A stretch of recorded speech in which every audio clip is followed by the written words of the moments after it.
Welcome back to the SunPower by Stellar Solar Solarcast. I'm host David Boylan.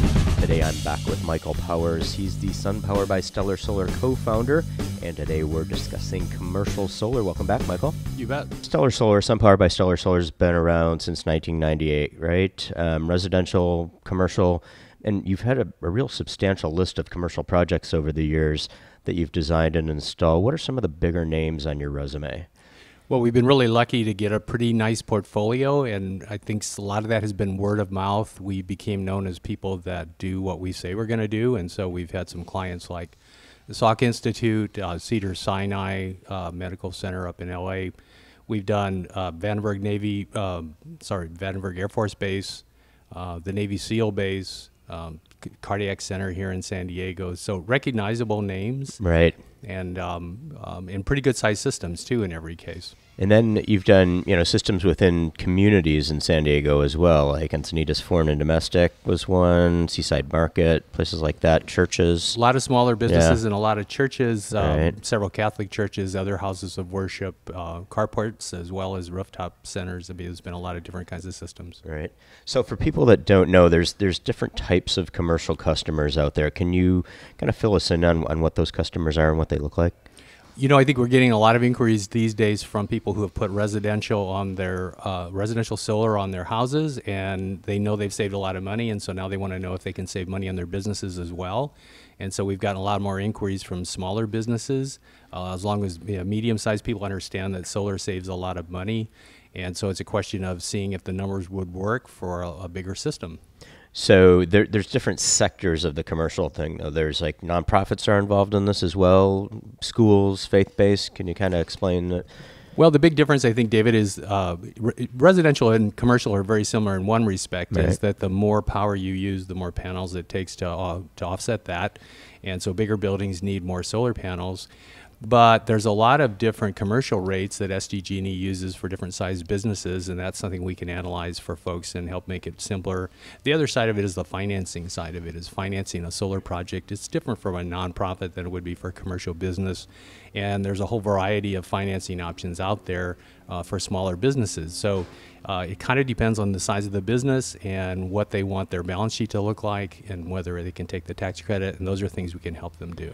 There has been, you've done, SunPower by Stellar Solar has done some work for the Catholic Church in San Diego, correct? The bishop in San Diego decided some time ago, following the lead of the Pope, Pope Francis, that to be good stewards of the planet, it would be a good idea for the Catholic churches to use solar wherever possible.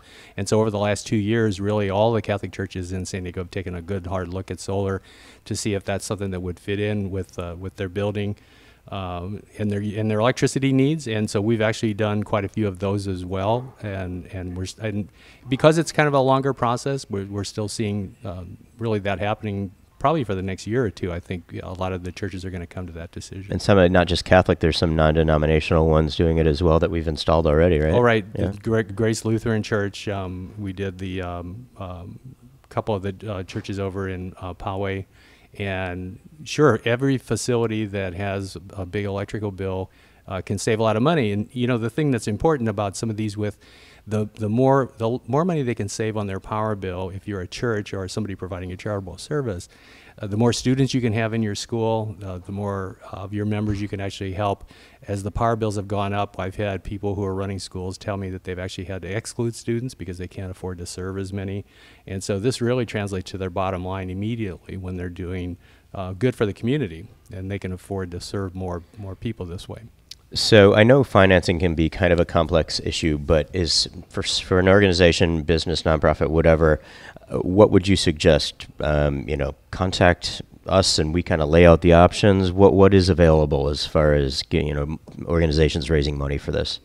Well, we understand that most of the big advantage of the power company is they let you pay in monthly installments, and you never know what the bill's going to be, but at least you get to pay a month at a time. So for most of these businesses or nonprofits, that's the kind of Billing arrangement they want also is no money down and so much a month, but hopefully the so much a month is going to be less.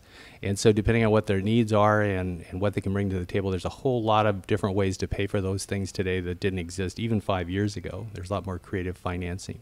And there's a lot more third-party groups out there that have the money to lend besides the traditional lenders, because solar is becoming such an accepted thing.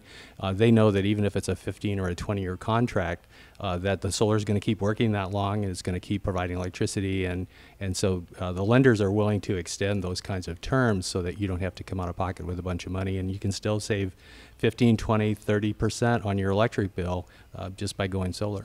So I know there's a lot more than what we have time for on this question here, but what are some basic criteria that someone in this space could say, okay, I'm going to take a look at this. I meet these basic elements of solar ability. There's a couple of different things. One important is if you own your building. Right. If you're a tenant, then you have to talk to your landlord about it. Sometimes that gets a little complicated.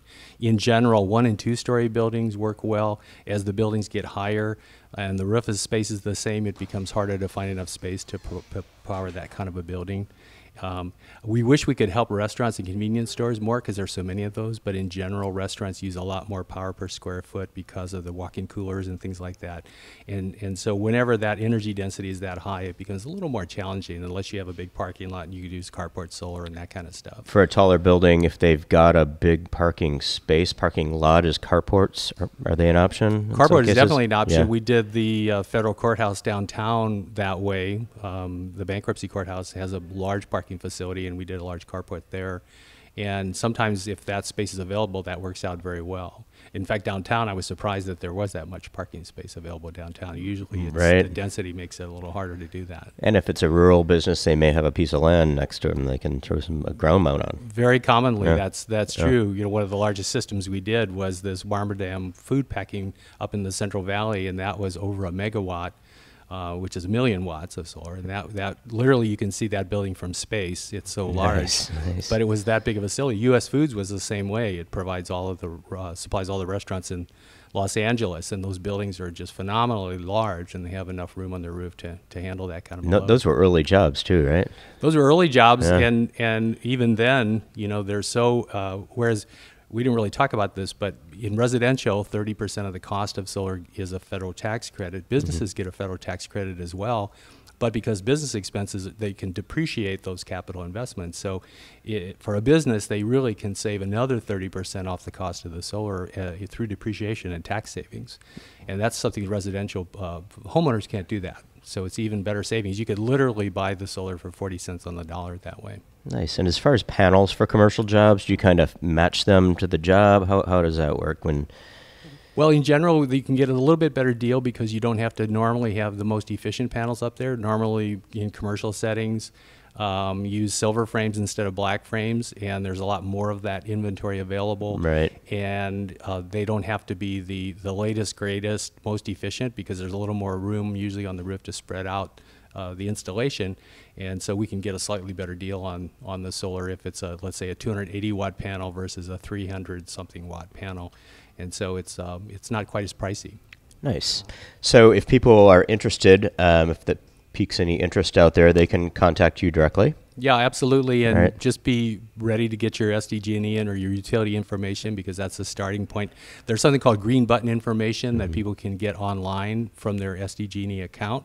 And that makes it really easy to look at how much usage the building has had over the last year. When we get the green button data, we can put it into some tools that we have available and just analyze it pretty quickly.